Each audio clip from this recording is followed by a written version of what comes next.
on a de la production. Mais on n'a pas encore les moyens de conservation. Et moi, je pense que... ma yokkal la ci dara chaque année. Le lait en poudre qu'on importe. Oui. Il nous vaut 60 milliards. Pour tout le Sénégal. te lait boobu dafa amul benn njëriñ. En fait, les industriels en Europe, qu'est-ce qu'ils font? Dañuy jël meewu nag bi. écrémé ko. jël lu baax li dafay ko beurre. léegi loolu des xaw a ndoxe ñu yokk ci huile de palme di ci defar ay lait en poudre. huile de palme lañ ci yokk. Oui, tout à fait, pour apporter un peu de matière grasse. Mais voilà. Donc ñun li ñu meew bu baax mooy meew bu ñu ràtt. nga naan ko mu jóge ci mala yi. léegi nag muy béy wala muy xar muy leneen muy nag pardon. donc ñun c'est des défis. c'est des défis mais xam nga loolu aussi kuy waxal yàlla doonul loo xamante ne da ngay xëy régler ko. parce que c'est l'économie xam nga yow asba soo amee say alal préféré dem def ko ci un R+13 bâtiment boo xamante ne ñeenti nit ñoo cay liggéey te soo ko defoon ay atelier menuiserie mu doon loo xamante ne non seulement day dox mais day utiliser 70 personnes yow boom alal bi soo defee choix boobu xam nga kenn mënu si dara parce que yaa moom sa alal donc problème mu xëyum xale yi c'est un problème sociétal. mais nag au-delà de ça ñëpp ci war a jàpp. mais monsieur le ministre affaire gouvernement bi kese. dañu war a transformer société bi maa ko doon wax. tey soo xoolee le désordre qu'il y a dans les villes suñ ko gënoon organiser danañu jural ay emplois yu bëri. mais nag professeur. DER. sanc nañ ko bu yàgg.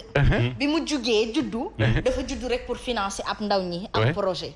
pourtant DER boobu bi ngeen koy créer mënoon ngeen ko créer pour mu créer ay usines de transformation. de non, conservation. c'était pas l'objectif. C'était pas l'objectif, je suis d'accord. C'était pas mais l'objectif. ça aurait pu être l'objectif pour justement solutionner ce problème-là. non loolu am na yeneen fonds yuy toppatoo loolu. léegi nag kon yéen defoo leen ko ba tey di xaar loolu ci askan wi. déedéet non ñu ngi si Asma ñu ngi ci.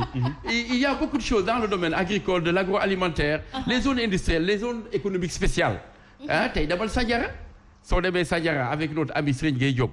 mais aujourd'hui il y a au moins une vingtaine d'industriels qui se sont installés parce que communes yi aussi dañ ci am seeni rôle. parce que tu sais léegi on parle même de marketing territorial.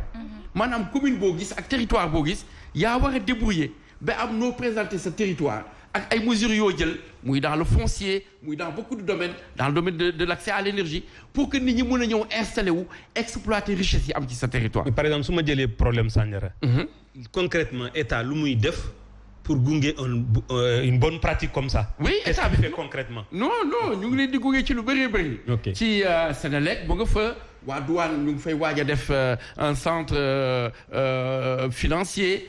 Tous les services de l'État sont en train d'aider à ce que cette commune-là soit un exemple de commune qui soit une commune qui se prend en charge, qui s'industrialise et qui apporte à l'économie. Donc loolu c'est un problème global ñu ngi ci mais xam nga affaire wu emploi comme ni ma ko waxee emploi. su fekkee da nga ci bëgg a agir dans l'immédiat. tous les pays le font tous les pays le font France yàgg na ci l'emploi aidé ñun ba ñuy nekk étudiant en France on savait ñoo xamante ne dañuy fay entrepreneur bi pour mu jël ay ndaw maanaam dañuy encourager booster la politique d'emploi loolu ñëpp a koy def. mais problème bi moo di ne pour ñu génn si il faut que suñu politique industrielle yi suñu politique agricole yi mu yegg niveau boo xamante ne on aura assez d'emplois décents pour pouvoir effectivement faire face à la demande des jeunes. Monsieur le ministre da nga nekk ci benn domaine sa spécialité mooy l'économie verte. oui ay énergie nouvelle renouvelable. tout à fait environnement ak yooyu. tout à fait lan la benn opportunité la xale yi. un jeune aujourd'hui sénégalais bu bëgg a dem foofu pour investir. beaucoup d'opportunités. je parle du pompage. tey maraîchage bi. partout. pour nga am ndox da ngay dem ci teen yi pour pomper. loolu énergie solaire ak les pompes solaires. mun nañu encourager ay jeunes ñu installer wu dans la campagne dans les zones maraîchères di jaay pompe yooyu di leen installer di leen réparer aussi c'est dans le delta aussi c'est pareil mais tey soo xoolee ñu nekk ci autoroute bi di jaay ay fleurs demal nga def la foofu enquête c'est un métier qui marche. oui. mais qu'on doit encourager qu'on doit organiser. qu'on doit aider. en les permettant d'avoir un autre niveau. d'entrepreneurial. mi ngi noonu maanaam ñu am seen i pick-up. am seen service de livraison. am seen téléphone mun di jokkante clientèle bi ainsi de suite donc man dama ne si on réorganise notre vie urbaine. mun nañu indi ay emplois yu dul jeex. y compris les taxis clando. ok parfait on y reste on reçoit juste Haj Mansour ndax dafa nekk domaine boo xamante ni yàgg na fi ñaxtu ni lii mën nañ ci créer emploi. mais docteur Boy sax dafa laal domaine am quoi. mais tout à fait dafa laal lépp sax moom. waaw macha allah Bin Saba moom la ñuy gërëm jaajëfal ko ci bésu tey ji di ko dig daje yaakaar naa ni samedi moom fête du travail la 1er mai dañuy noppaleku waaye nag la ca des moom dina leer ah. balaa ñuy dig daje. voilà Asma fête du travail xam nga boo waxee emploi rek da ngay wax économie xam naa dinañu xool bu baax a baax lan lay doonte nee nañ namuñu def dara sax cahier de doléance il faut mu yegg ci njiitu réew bu Sénégal dinañ leen ko toppal incha allah. kon ba fan yi incha allah. incha allah Asma. merci beaucoup on le reçoit lui Haj Mansour Diop ok c'est tout de suite.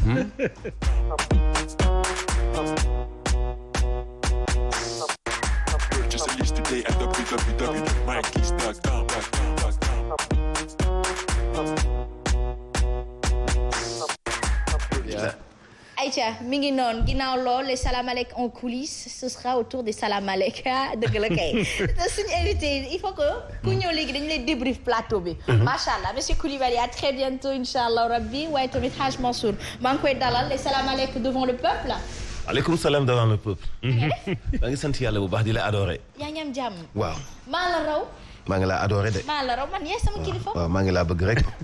maa la raw foofu. comme Pa Assane mooy suñu xarit moom la ñuy toppandoo quoi maa ngi laa bëgg rek. maa ngi laa bëgg de ah lébu waaw. lébu bi mi ngi noonu Aïcha Rokhaya Dieng madame Cissé moom itamit elle rejoint la danse le train elle le prend en marche bonjour madame Cissé.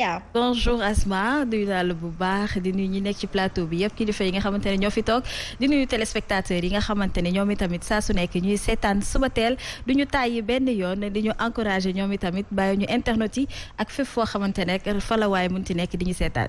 mi ngi noonu Aïcha ñu descendi ba tey ci développement personnel ndaxte ponk bi tey dafa am solo lool ci wàllum xew mu ndaw ñi mi ngi wax lu am solo wàllum changement culturel sociétal des mentalités pour justement emmener à bon port cette ambition du président de la création de plusieurs emplois. tout à fait ñëpp ci war a jàpp gouvernement bi indi na ay moyens doyul sax mais c'est un premier jet. ñu mu président de la République di ko consacrer cette année ci xëyum ndaw ñi mais ni ma ko waxee il faut ñu transformer ñu liggéey pour transformer société bi ma jox la benn exemple li ñuy wax cak-cak yi léegi il y a 10 ans amu fi woon xale yu bëri ñu ngi ciy tedd tey donc ni ma ko waxee suñu espace urbain bi il faut ñu xoolaat ko ñu organiser waat ko pour mu mën a génne ay emploi pour mu mën a gën a jëriñ société bi bëri na tey ñu ngi xaar ay infrastructures yu bees ci en matière de transport mais soo seetloo Dakar tey Dakar amul parking soo demee centre ville mais oto yi nga xamante ne ñooy jël VDN bi di jël autoroute bi di dugg biir Dakar seen point de chute mais problème la donc dañu encombrer forcément donc disons l'espace public parce que nit ñi ci trottoir yi ci kanamu boutique yi la ñuy gaare donc tey je pense que war nañu góorgóorlu ba am fii ñaar wala ñetti parking yu mag a mag y compris des parkings souterrains nga xamante ne du jël espace te parking soo ko automatisé wul déjà gardiennage bi ak ñi fay ticket yeeg yooyu déjà emploi bu rëy la donc loolu c'est des nécessités donc mun naa joxe ay exemples yu bëri bëri donc loolu c'est tout ça le développement durable on parlait yow xam naa ne yaa ngi yëkkatu ci affaire u gàncax non seulement mbas mi bi mu commencé gis nañu ne gàncax am na benn plante bu ñu doon wax peut-être mun na ko faj am na sax dëkk yu koy jëfandikoo. mais donc ñun suñu artémisia très bien artémisia donc ñun suñu potentiel bi ñu am ci côté boobu war nañ ko aussi valoriser. ba pare ndaw yi itam ñu pousse leen vers ces métiers là. donc c'est un peu tout ce qui est l'agroécologie donc les fleuristes les aménagistes tout ça c'est des métiers. donc tout le monde a besoin au quotidien ku ci nekk benn jour soo amee kër ñaan nga mun ku ci def ay garab buntu beeg yooyu donc loolu yëpp mu doon yoo xam ne ay xalaat lañu ñëpp wax ci jàpp secteur privé bi entrepreneur yi mais aussi comme tu dis ñu mel ni yow parce que entrepreneuriat nee nañu culture la. culture la waaw. il faut avoir la culture de l'entrepreneuriat. ñun nag dafa am nu ñu bindoo ba ñuy nekk xale dañu foog ne balaa ngay am liggéey bu baax rek yaa ngi biir administration. waaw. ñun am nañu ay promotionnaires yoo xamante ne ba université la ñu bàyyee tey mun nañu fay ñeent wala juróomi yoon donc nit ki li ngay def rek na nga ko def ak fula ak fayda te mu doon métier boo xamante ne yaakaar nga ne am na avenir te lépp mun na ci génn. donc il y a tellement d'idées de perspectives d'orientation. li ci des nag lan la mooy suivi ak farlu xanaa. non farlu. mënu cee ñàkk. mais sëñ bi nag dama koy suivre question de responsabilité. parfois nag day xëy ndekkee gaynde ñoom dañu dóor ay coupé yu am doon. c'est bien là on règle pas. dama bëgg comme idée yi nga indi nii. waaw. c'est tellement pertinente mais. c'est pas passer à l'acte la ñu bëgg. oui tout à fait. passer à l'acte la ñu bëgg. tout à fait par exemple yaa ngi junju entrepreneuriat. bu fekkoon dañu wax ni Mansour jox nañu la 5 millions. dañu bëgg nga employer 3 personnes. lan ngay jaay nga ni man café Touba dong lay jaay. état am na doole boo xam ni dina négocier ak ñi am grande surface. ba ñu vulgariser bu baax café Mansour. yow lan ngay jaay nga ni man tiga dégg dong lay transformer. ñu utal le financement di nga employer 5 personnes. dinañu fexe ba yow si tiga dégg ñu commercialiser ko bu baax mais accompagnement boobu nga xam dafay gën a dooleel consommation locale. moom moo des. te loolu motul gouvernement xëy xam nga man lu nit man te defu ko bu toogatee faneen di ko wax dama naan li muy wax gëmu ko. sens boobu la parce que li nga wax dafa bi ngay wax maa ngi naan la te parce que man dama def benn reportage ci planistes yi ñiy def ay fleurs.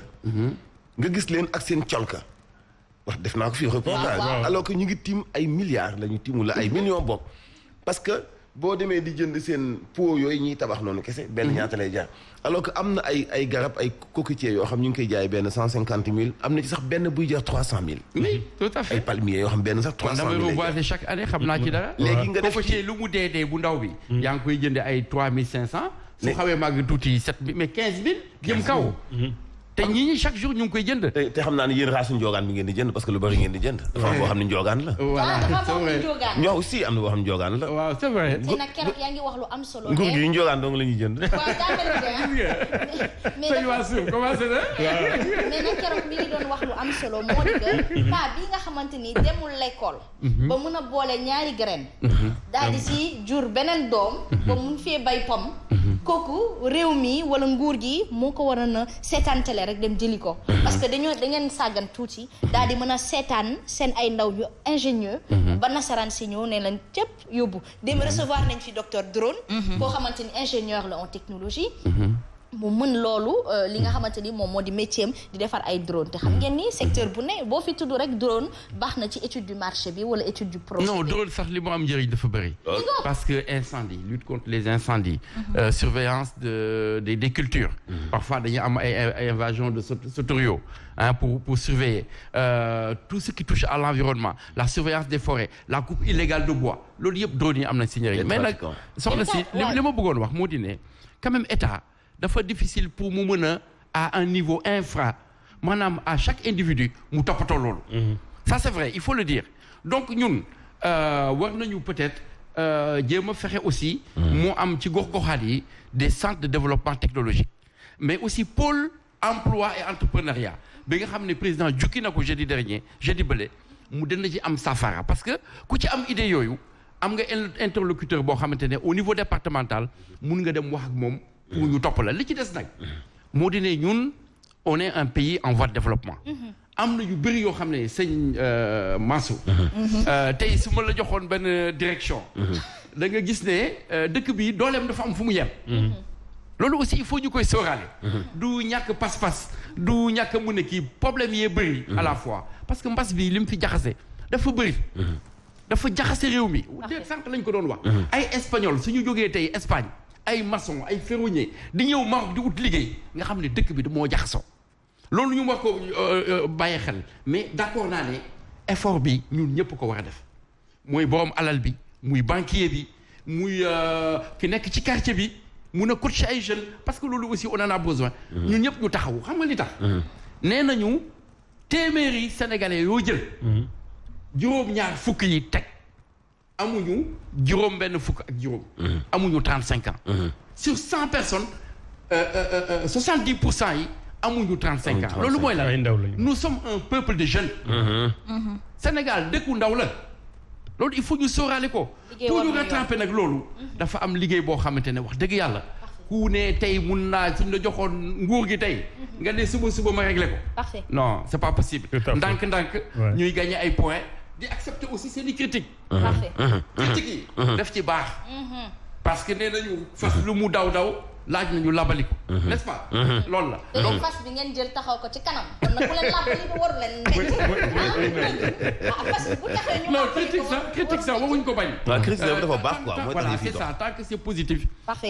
Et constructif. xanaa rek di ñaan rek de temps en temps parfois forme bi forme bi ñu koy defee non man je suis quelqu'un de très ouvert. Et puis aussi sama métier. Moi je suis avant tout un chercheur. Ouais. Donc sooy def recherche loo gis rek wax ne lii moo baax da nga ko war a gësam ba xam ndax dëgër na. donc critique lu baax la. mais du man kese. am na ñoo xamante ne parfois critique bi ni ñu koy jukkee day tax ba ñu subjectiviser ko. Voilà. donc forme bi c'est important ñu liggéey ci loolu. Sénégal gi ñun ñëpp ko bokk suñuy doom la ñuy liggéeyal yow tu as des enfants moi aussi ainsi de suite li ñuy def lépp pour ñoom la. ñu mën a jagal affaire yi ba qu'on aille tous ensemble dans la même direction. Inch'Allah rabbi c'est très important. xëy na loolu tax ñu ñuy daw nag tamit xam nga waa APR boo leen wooyee rek ñu daw. léegi ñu déggee seen TV rek ñu daw. léegi forme bi dinañ ko xoolal bu baax a baax. mais tout à fait. Et aussi dans la forme c'est ce qui emmène à ce que il soit sur l'offensive ou la défensive quelquefois. D'accord on revoira la forme mais la vérité. même yow da ngay tàngat parfois. waaw da ngay xëy parfois tàngat kii Asma ñoom waruñu nekk ci côté offensif wala défensif. parce que dañu délégué suñu pouvoir dénk leen ko. ñu leen doxal leen. ñun nag comme ñun dañu leen dénk li ñu moom. faaw ñu ciy bàyyi xel. c'est vrai. di leen wax bu jubee ñu wax ko. bu jubul ñu wax ko. buñ ci amee suñu point de vue ñu wax ko. loolu nag am na ci ñiy def politique ñoo xam ne mënuñu ko consommer mënuñu ko supporter. waaw dañoo alors que am na ñoo xamante ni comme man sama genre bi man féetewu ma fenn ci wàllu politique. te muy dëgg. waaye ci côté askan bi laa man maa lay jël si yow moom. waaw. da nga koy yóbbu APR. Ça c'est un scoop là. waaw. Sëñ Mansour. Asma je voulais dire souvent Sëñ Mansour li nga wax léegi am na solo bala ma tënku ci li ma jot comprendre ci intervention docteur Boubacar Mbodj. mais en général ñi def politique ñi yàgg def politique. dañuy nangu ay critiques. mais ñi nga xam ne dañuy soog a ñëw politique dugg ci par opportunisme en général. ñoom bëgguñu critique. mais li ma retenir ci intervention Boubacar pour tënku la et puis gërëm la remercier la. mooy ne premièrement dañu war a organiser wu. booloo c'est-à-dire que peuple bi war na mën a comprendre dans les quartiers il faut s'organiser après état mën na ñëw. ça c'est première chose deuxième chose mooy changement de culture soppi jikko yi. soppi doxalin yi. buñ ko defee am na fii ay opportunités yu bari yoo xam ne mën nañ ci soow pour mun a créer ndaw xale yi maa ngi lay gërëm di la sant monsieur le ministre. Merci à très bientôt beaucoup. sur d'autres sujets. Voilà, Voilà, il merci. reste en notre compagnie. Le message est transmis à Birahim Diadji Touré. Certainement sur toute la vérité, il aura l'honneur de vous recevoir. Inch'Allah. Éventuellement, Et comme ça juste, tout sera dit en toute excuse-moi, vérité. Asma, excuse-moi, tu as déjà pris un A380 Airbus?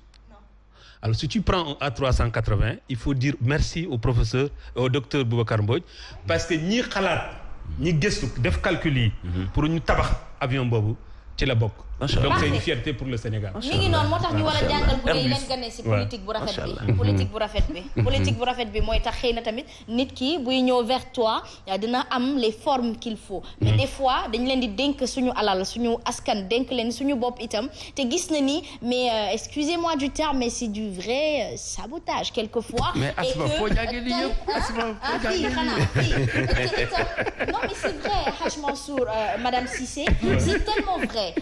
Ils ont de l'argent, des milliards pour créer des terres, des ponts, des stades. Ouais. Te nit ñaa ngi xiif. Après, on appellera justement, on va contribuer à appeler la société à se remettre en question. Les entrepreneurs, yi yàlla may tuuti koppar, à se remettre en question et à jàpp ci combat bi. Mais combat bi waroon na tàmbale depuis 2012 ndaxte yéen a ñu ko diggoonte loola tax. mais depuis 2012 ñu ngi si. Asma ma sànni ci tuuti rek base bi xam nga lan la. nañu jàppale rek monsieur le ministre boo demee nga jottali suñu yóbbante. voilà ñuy seetaan sax mais boo demee nga gën ko jottali. Asma nañu wàññi denrée alimentaire bu ñu ko wàññee je crois Sénégal dinañ souffler tuuti nañ ko wàññi comme ça bu ñu wàññee li nga xamante ne moom mooy produit yi rek ñu bëri nañ ci gis seen bopp. location dina wàññeeku lépp dina wàññeeku ci dëkk bi. depuis 2012 il y a eu quand même un blocage pendant très très longtemps du coût des denrées. Honnêtement mais xam nga mbas mi dafa xaw a nërmal économie bi. am na ay points de contrôle yu bëri yoo xamante ne. daf ñu rëcc wala des surenchères. des prix qui proviennent un peu du dérèglement de l'économie loolu il faut le dire hein. Parfait en tout cas yaakaar naa ni tey yóbbante dina bëri. sa panier bi ñëw nga mu vide. waaye booy ñibbee dinañ ko sol ba doole la ci beneen panier nga yóbbaale. mais c'est très bien d'avoir des personnes aussi ouvertes d'esprit et ouvertes face à l'échange. C'est important et c'est ce qu'on attend de vous ndaxte nag mënuma la dénk sama bopp ba pare nga may fasal kanam. loolu mënul ne kenn ko nangu. ayca mi ngi noonu dañuy dem ci seen naataange daal di dalal Hadj Mansour bu ko defee ñu naatal réew mi.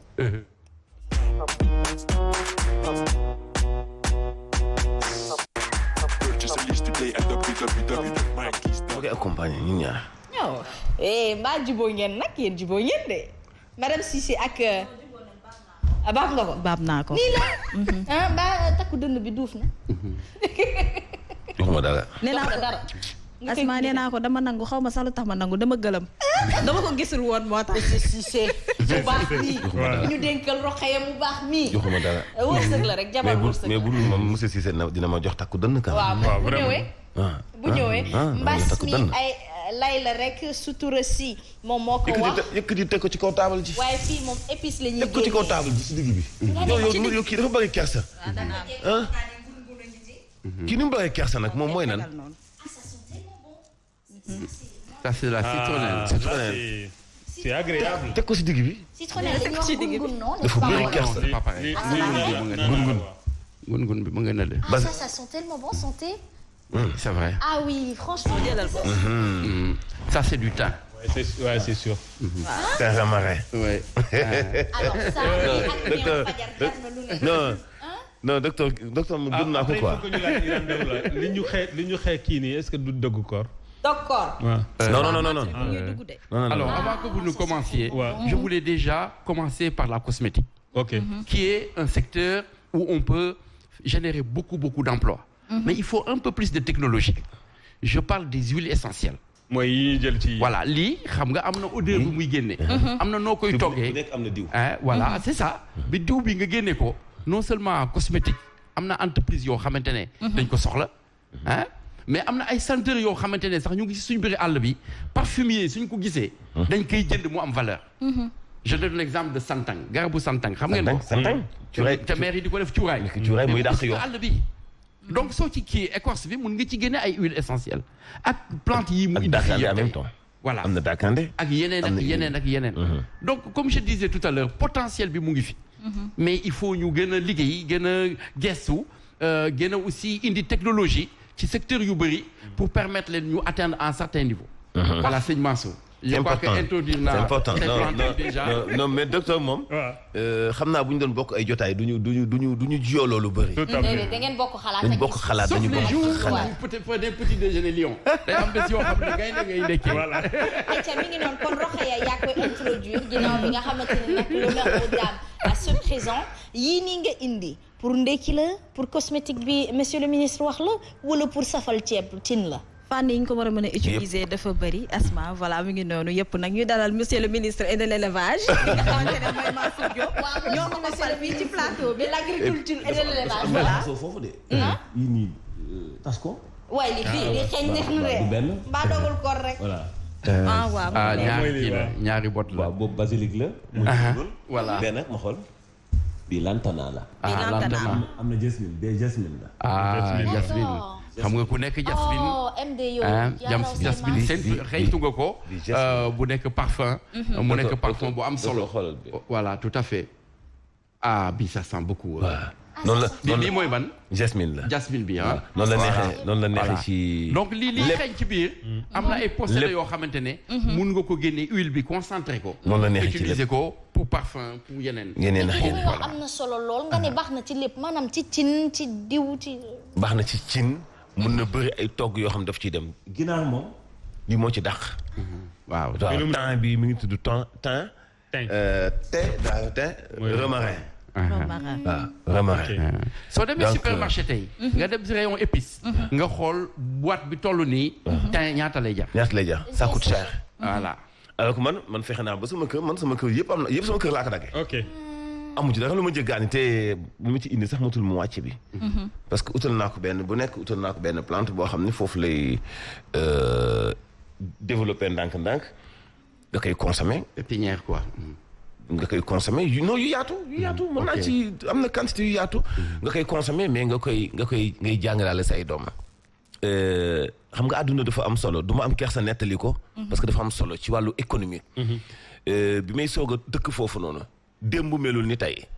am na souvent nga toll ci situation da ngay dagg naanaa ngeen takk yaa sa soxna ngeen dem jaay. wàññeeku ñëw jënd ci añ man dund naa loola du ma am kersa nettali ko. loolu jom la sax kersa. waaw loolu benn la ñaareel bi ci des. tey naanaa bii nii Asma. man am naa ci dama koy jaay. am naa ci sama truc bu ndaw bi ma am petite et moyenne entreprise bu ndaw man ma ci damay jaay naanaa xam nga takk bii mun na jar 10 dërëm wala 100 francs ci jigéen ñi di ko jaay man dama koy wawal boo xamante ni bii du am naaj. boo ko wawalee wawal boo xam du am naaj. nga def ko ci ay sachet yu ndaw. def ci sa étiquette.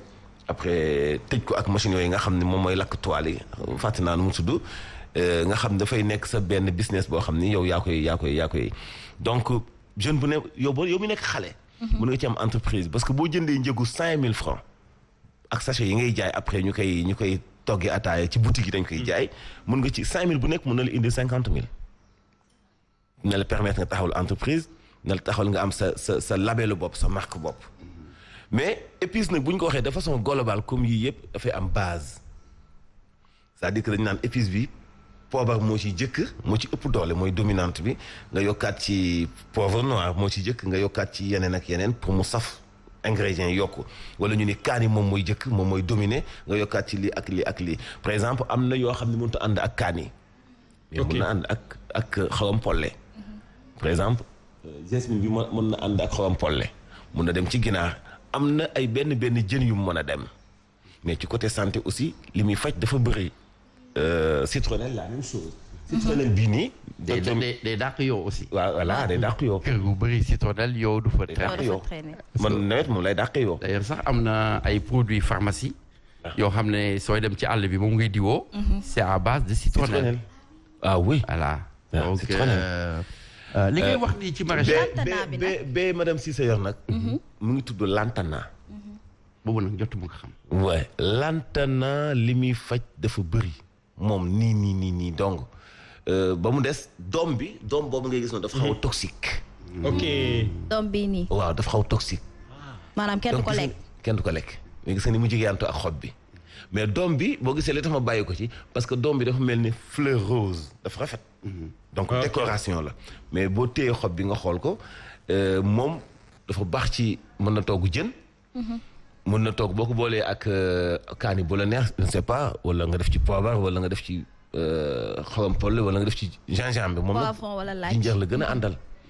donc même moom mook gingembre donc ak seen tey ñoom donc dafa neex nga def ci tuuti citron dafa neex te dafay faj lu bëree bëri bu la neexee nga dugg ci Google nga def lantana. nga xool ñaata feebar yu méngoo ak jamono ji ñuy dund moom lay faj ci nit. donc dafay baax ci wàllu bu la neex nga def infusion te yëpp dañuy accepter infusion nag. infusion docteur xam na Sénégal li ñu koy defee ñun naanuñu defuñu infusion nag wax dëgg yàlla. parce que xob boo ko xësee ba baxal ko rek principe actif yi jeex na day dee. ok maanaam da ngay tàngal ndox sotti ko ci da ngay tàngal ndox sotti ci wala boo dugalee bu ndox bi buy bax rek. pour que vapeur bi bañ a yóbbu. élément essentiel yi. voilà sinon principe actif yi dafay dem mais naanaa bi kese li muy faj dafa bëri.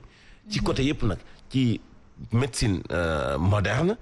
mais comme ci li ñuy wax tibbi sunni yi muy faju ñuy gëm l'islam jullit yi dañ koy jëfandikoo parce que li muy faj naanaa dafa bëri. alors naanaa bi Sénégal fi mu nekk nii am nañu 42 variétés naanaa yu bokkul yoo xamante ni bii fii lañ koy 42. man am na sama benn xarit bu dëkk Mermoz. kër yaayam Mermoz bi la nekk aussi. maire bi dafa jël cour bi yëpp daf ko ay table mais foofu par contre man dénombré naa fa lu mot 15 variétés. d'accord mais gis nga kër gi soo fa duggee. xet bi. déjà da ngay mel ni ku ñu dugal ci da ngay relax déjà. parce que naanaa boobu xet bi day neex day dégager. day parfumé ba pare nag papillon yi. yamb yi. toute une faune commence à développer dans la maison. pour te dire que garab dafa baax daal.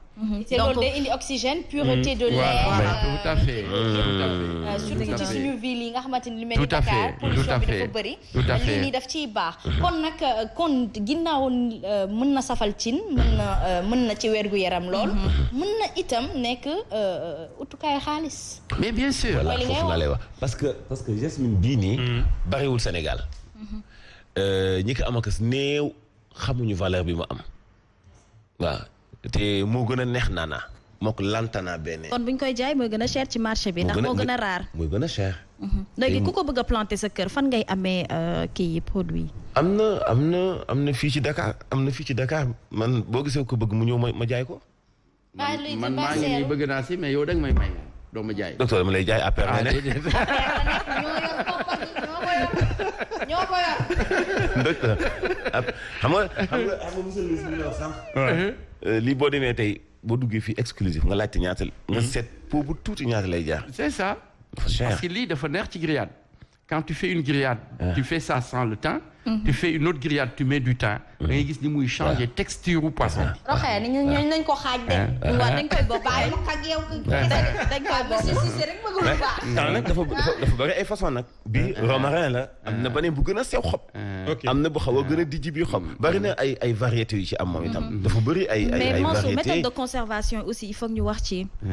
xam nga li manque dimanche laa ko dagg. on est le jeudi. oui. dimanche laa ko dagg. mais am na ndox de. waaw mais technique bi mooy essence bi ci nekk maanaam li koy jox caf ko googu wala odeur bi soo koy conserver wala nga koy sécher mu des nga fexe ba mu bañ a dem loolu nag technique la gis nga Mansour li ma bëggoon junj mooy gis nga maghrébins yi c'est les plus forts en parfum.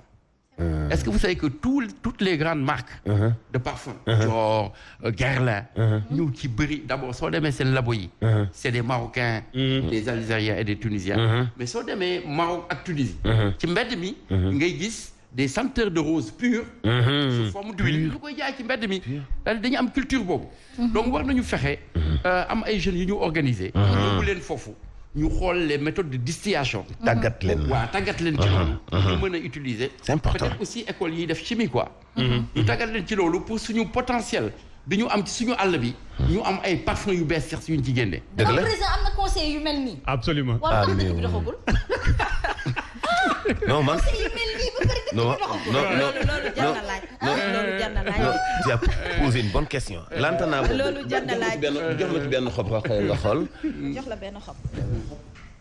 li mooy lantana. lantana non bi est-ce que lantana la. mun naa jug de serveuse laa tey. waaw. voilà xool ko. ça sent bon. ça sent bon. surtout nag côté esthétique bi buñ ci ñëwee tuuti Asma sànq ñu ngi koy wax ñu ngi koy leeral donc nee nañu anti vieillissement la donc bu fekkente ne basilic bi par exemple ñu jël ci benn exemple rek basilic bi mu ngi noonu gun-gun bi maanaam gun-gun boo ko jëlee Asma mën nga tàngal tuuti ndox nga def ko ci comme ni nga ko waxee boo toogee 15 minutes nga daal di jël ndox boobu ak boole ci benn cuillère yaourt naturel nga daal di koy mélanger daal di koy nettoyer sa kanam moom itamit nee nañ dafa baax di dindi ay rides ak bépp problème boo xamante ni am nga ko sa kanam ay acné ay impureté donc côté esthétique bi daf ci am solo ñu koy fàttali ndaxte am nañ ci ay produits naturels yu bëri yoo xamante ne ñun dañ koy fàtte ba tax ne dañuy dem jënd ay mélange yu kenn xamul ci marché bi ci cosmétique yi mu ñuy indil ay problème de peau donc nañ ciy bàyyi xel bu baax a baax mais aussi comme sànq ni nga ko junjee moom itam dafay parfumer boo defaree sa table ba mu baax def sa décoration ba mu baax nag kon da ngaa bëgg lu baax def say assiette mën nga jël quelques feuilles nga daal di koy teg ci digg bi donc dafay parfumer dafay joxe xeet bu neex mais aussi mën na servir de décoration ndax boo ko gisee nii rek non seulement plante bi dafa am njëriñ mais nga koy xool nii rek sa bët da ngay daal di kontaan donc loolu aussi daf ciy baax antibactérien la nee nañ aussi donc bu leen koy fàtte benn yoon di ko jëfandikoo di ko boole si suñu ay lekk bu ñu duggee ci côté recettes yi Asma dañuy fàttali rek ne bu ñu nee togg waxuñu dëbb nokkos kase mën nañoo togg di def suñu ay di def suñu ay épices yu neex te soxlawuñu yenn dëbb yu metti ñun pour ñun bu ñu dëbbul kaani poobar laaj ak leneen rek pour ñun nokk suñu donc loolu dafay jox sa togg gu mën nga dagg ci ay xob bu fekkente ne da ngay togg yenn sauce yi nga daal di ko ciy def non seulement daf koy parfumer mais aussi daf ciy bàyyi ay ferñeent yu am solo donc méthode de préparation yi bëri na mën nañ ko infuser di ko naan comme mën nañ ko nokkosee nañu wàññi cube bi bu ñu waxee waxu épices dañuy fàttali pour ñu utiliser épices naturelles yi parce que épices yi nga xamante ne moom la ñuy defar yu ci bëri dafay baax ndax di ci bëri xamal lañ koy defaree produits yi ñu leen di wax moom lañ koy defaree wala ñu jël kaani salade yi 3 couleurs yi daal di koy mélange jël façon kaani yëpp daal di koy dëbb moom lañ koy defaree ak soble mais problème bi xam nga lan la méthode de conservation produit de conservation yi nga xam ne moom lañ ciy def Mansour Diop keroog mu ngi ci doon wax lu am solo looloo tax ñu war a mën a wàññi cube yi nga xam ne ñu ngi koy jënd ci marché yi te xamuñu ko ñu encore une fois ñu valoriser li nga xamante ne mooy produits naturels yi. c'est très important le message il est lancé jéeg yi nekk ci biir kër yi bu leen daal di wàññi lu bëri ci seen njaboot c'est important mu ci sa borom kër wala ci sa waajur boo xoolee sax nit bu demee ba nekk mag dañ leen naan dafa am régime alimentaire am spécial bu ñu tàmbalee woon lii suñu maam yi loolu lañu daan def fekk suñu am régime te dañ daan gudd fan loogu du dëgg kon nag war nañ cee bàyyi xel bu baax a baax man de bi si nekk tey moom lii laay safale man am na benn tey boo xam ne man maa ko inventé gingembre la citron ak ail d'accord ak ail ak miel c'est vrai que am na composition noo koy composé am na ñoo xam ne nañu ail bi mais ail bi sax du ci feeñ bu baax ail par contre c'est quelque chose de très bien. Très bien. Donc man dama xam benn tubaab. man anticorona laa ko doon woowee tubaab bi am 80 ans. ñaari yëf lay jëfandikoo. tubaab bi chaque ngoon dana dox 2 kilomètres. mais chaque matin aussi fekk na la veille il a préparé de l'aioli. L'aioli c'est benn tapenade bu ñu xam dans le sud de la France. C'est de l'huile d'olive et de l'ail écrasé. D'accord su xëyee balaa muy lekk dara. dana si jël ñaari kutu. doo am AVC. mais tubaab bi 80 ans la am. bu gisee. doo am AVC su ngeen di dox. mu bàyyi la si gannaaw. donc ay dafa baax. pour dëgg docteur yi wax santé boo xëyee nga. mais attention yaa ngi naan docteur je suis pas docteur en médecine hein. waaw non non docteur ci diplôme bi laay wax quoi. non lijaasa bi boo tax donc tout ce que je dis là c'est. moom ëppal solo njàng mi. moo tax bu bëgg wax sa monsieur le ministre parce que tellement dama fonk xam-xam ba nga xamante ne boo jëlee ay ministre bi la ñuy bàyyi fële ci buntu bi boo jëlee ñetti xooxu ñetti sa doomu ay nga daggat bu sew nga tàngal ndox verre café ba mu xaw a digg nga def ci ndox bu tàng après tëmbal ci ay noonu nga bàyyi ko ba mu commencé sedd nga naan ko mais loolu fii yaa ngi koy def doo am AVC. ah oui ah non jamais. loolu même boo amee AVC bëgg a def remède nga nekk ci jamono def yoo xam ne nga def ay kinésithérapie pour di massé ak yooyu ak accompagner loolu. D'accord. Ah mais c'est très important de retourner à la nature. Tout à fait. On vient de la nature. Mais bien sûr. Mais même nos remèdes, ils deviennent de plus en plus artificiels. Mais il est évident que la nature, lu mu créé, li koy réparer mu ngi ci nature bi. waaw donc ñun ci nature bi lañ jógee. Même les médicaments viennent des plantes. Donc y a pas de secret mais je pense que y a des diététiciens dans le pays. Tout à fait. li ma mënoon seede daal mooy li nga indi fii. bés boo demee dans ñu invité la dans les grandes tables. dans les grands restos. munoo gis ñu togg te defuñ ci ay xob. C'est vrai. des feuilles. Ouais, c'est vrai. Voilà. Ça veut dire que day parfumé, ça veut dire que day décoré. Et donc je pense que ça est aussi dans le domaine des arts culinaires. On doit faire des efforts pour mën a génne ay chefs. ñu am ay traditions yoo xam ne dañu ko jotale xale yi mu nekk une véritable passion. En tout cas moi personnellement j'aime bien manger. J'aime les bonnes tables. Et oui bien sûr. ñi sant Mbodj ñan la leen te lii docteur xam nga lii nii yëpp ay variété épices je sais la. pas mais Khady Diop bokk na ci. lii lépp ay variété épices la. waaw gay la ay variété épices la. donc benn xeet la. boo xam ni dafa am ay doomu baay ak ay doomu ndijaay donc dafa bëri yaatu mais am na ay xeetu focus. focus comme ay dóobaale ak yu mel noonu am na ay xeetu yeneen garab comme corossol. Corossol. C'est important. Corossol. Tout à fait. tey épice ak corossol ak tey bii jóge Chine. am na composition boo ciy def amul lenn lu ko gën ci xeex woppi cancer.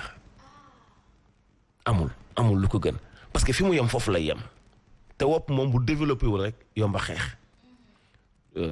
Mansour, moi je vous aurais proposé parce que loolu aussi lu manqué suñu culture la nga bind. waaw.